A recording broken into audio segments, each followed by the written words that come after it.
केंद्रीय चुनाव आयोग ने राज्य में सरकारी कर्मचारियों का डीए जारी करने की अनुमति दे दी है। चुनाव के मद्देनजर जो डीए जारी नहीं किए गए थे उन्हें नए सिरे से अनुमति दी गई है। डीए रिलीज पर कोई आपत्ति नहीं है।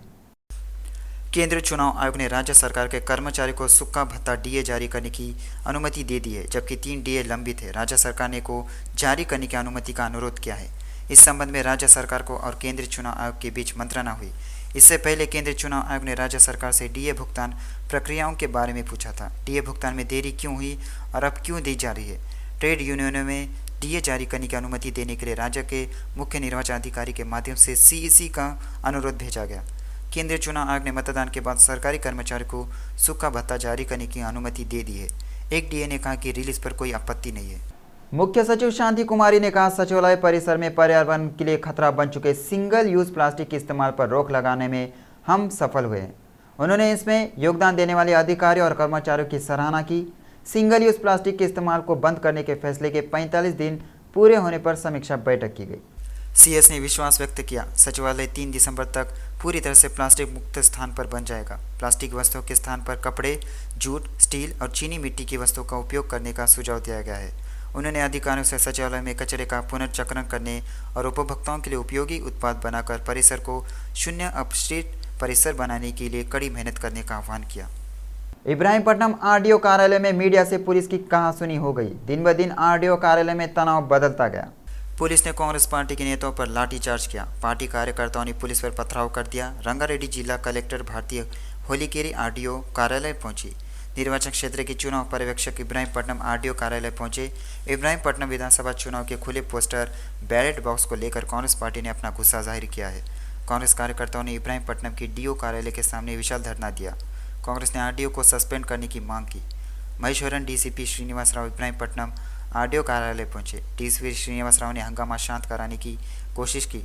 कांग्रेस नेताओं के हंगामे के बीच रिटर्निंग ऑफिसर अनंत रेड्डी को पुलिस ने अगले कमरे में रखा। टीपीसीसी के उपाध्यक्ष चामला किरण कुमार रेड्डी ने पोस्टल बैलेट व्यवहार पर प्रतिक्रिया दी।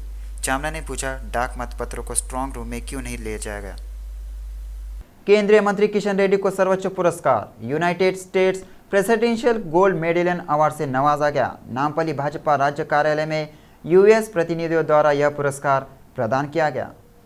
अमेरिका के प्रतिनिधियों ने बताया, अमेरिका राष्ट्रपति बाइडेन ने कहा, पर्यटन और संस्कृति के विकास के साथ देश की लोकप्रियता न केवल अमेरिका तक बल्कि विश्व स्तर भी फैलाई गई है। कर्नाटक के डिप्टी सीएम डीके शिवकुमार हैदराबाद पहुंच गए हैं। उनके साथ कर्नाटक के 6 मंत्री भी आए थे। नेतृत्व ने आदेश जारी किया है कि सभी कांग्रेस प्रत्याशी ताज कृष्णा आए। डीके शिवकुमार ताज कृष्णा होटल में कांग्रेस उम्मीदवारों से मिलेंगे। कल नतीजों के बाद अधिकारी विजेताओं को विशेष उड़ान से बेंगलुरु ले जाएंगे।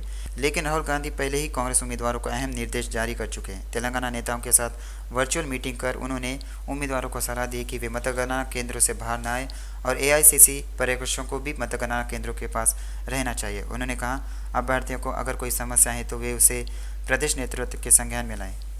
पोचाराम श्रीनिवास रेड्डी ने कामारेड्डी जिले के बांसवाड़ा बीआरएस कार्यालय में प्रेस वार्ता की। पोचाराम श्रीनिवास रेड्डी ने कहा, बीआरएस 70 से 75 सीटें जीतने जा रहे हैं। एग्जिट पोल और एग्जिट पोल में बड़ा अंतर होता है। पोचाराम ने कहा, सटीक पोल के नतीजे आज आने वाले हैं। उन्होंने कहा, जिन्होंने विकास किया है लोग उनकी ओर झुकेंगे। बीआरएस के बिना सभी मौजूदा योजनाएं लुप्त हो जाएंगी।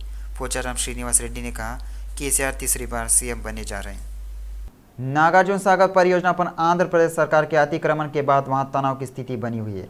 एपी पुलिस ने परियोजना के 13वें गेट तक बैरिकेड्स और कंटीले तारों की बाड़ लगा दी है। परियोजना के आसपास तेलंगाना पुलिस को भी भारी मात्रा में तैनात किया गया है। इस संदर्भ में एपी और तेलंगाना ने परियोजना की निगरानी की जिम्मेदारी कृष्णा बोर्ड और केंद्रीय बलों को सौंपने के केंद्र सरकार के प्रस्ताव पर सहमति व्यक्त की। सीआरपीएफ बल बांध पर नियंत्रण कर रहे हैं। सुबह 5 बजे से एक पॉइंट को कैप्चर किया गया।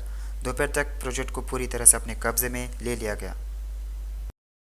राज्यसभा सदस्य आर को संसद में बीसी बिल पेश करना चाहिए और विधानसभा और संसद चुनाव में बीसी के लिए 50% आरक्षण प्रदान करना चाहिए। कृष्णा ने मांग की है कि गुज्जा कृष्णा की अध्यक्षता में काचीगुड़ा स्थित अभिनंदन ग्राउंड में आयोजित बैठक में बीसी वेलफेयर एसोसिएशन के राष्ट्रीय संयोजक आर कृष्णा ने भाग लिया। बीसी की मांगों को पूरा कराने के लिए संसद पर विशाल प्रदर्शन किया जाएगा। कृष्णा ने कहा, प्रधानमंत्री, केंद्रीय मंत्री, विपक्षी दलों के नेता, लोकसभा और राज्यसभा के सदस्य बीसी की मांगों को पूरा करने के लिए संसद में बीसी बिल पर दबाव डालेंगे। उन्होंने मांग की बीसी जाति जनगणना को राष्ट्रीय जनगणना में लिया जाए और पदोन्नति में बीसी कर्मचारियों को आरक्षण प्रदान किया जाए।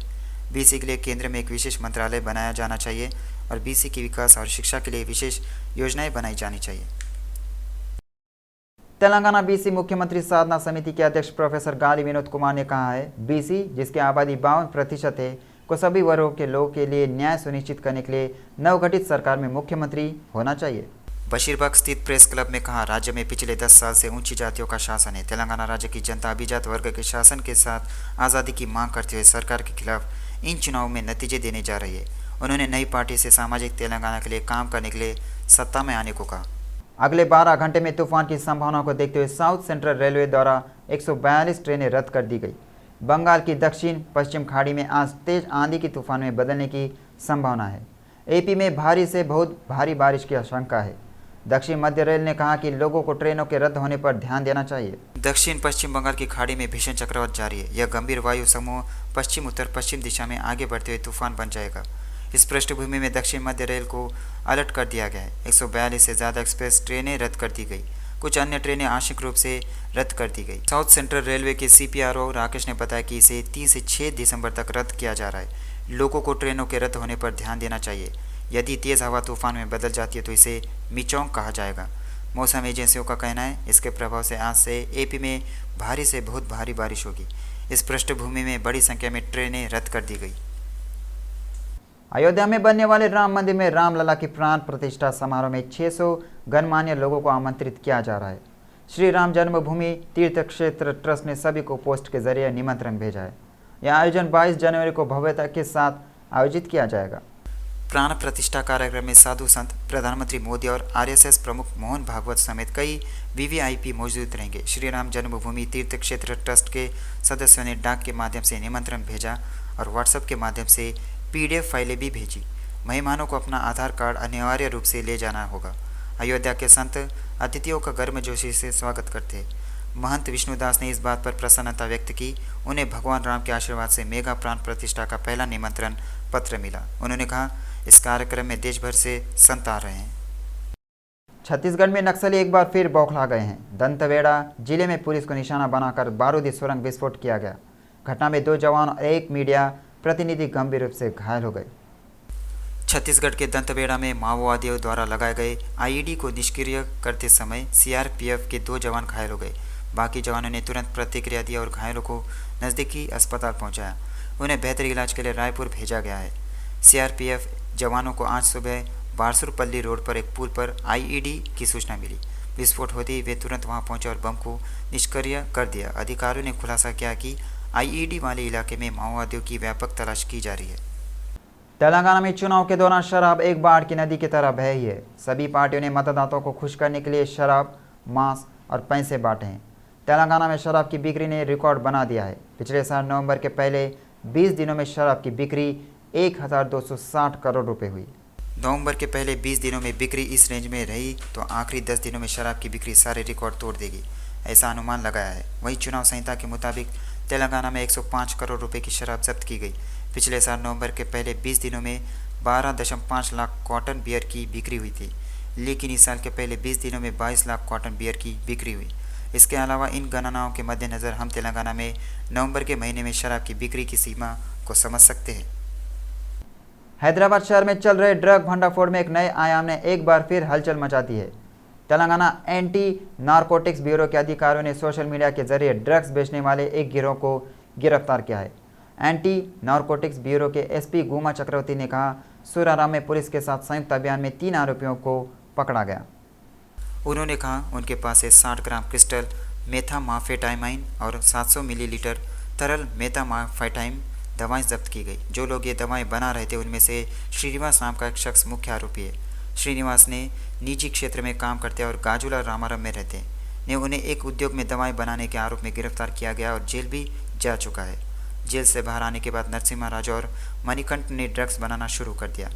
SP ने कहा, तीनों द्वारा तैयार की गई नशीली दवाएं सोशल मीडिया के जरिए अलग अलग इलाकों में बेची जा रही है। उनके खिलाफ PD एक्ट दर्ज कराने का प्रस्ताव भी सामने आया। ऐसे समय में जब बच्चों से लेकर बड़ों तक सोशल मीडिया का खूब इस्तेमाल हो रहा है, ड्रग्स बेचने वाले गिरोह की बढ़ती संख्या शहरवासियों को चिंतित कर रही है।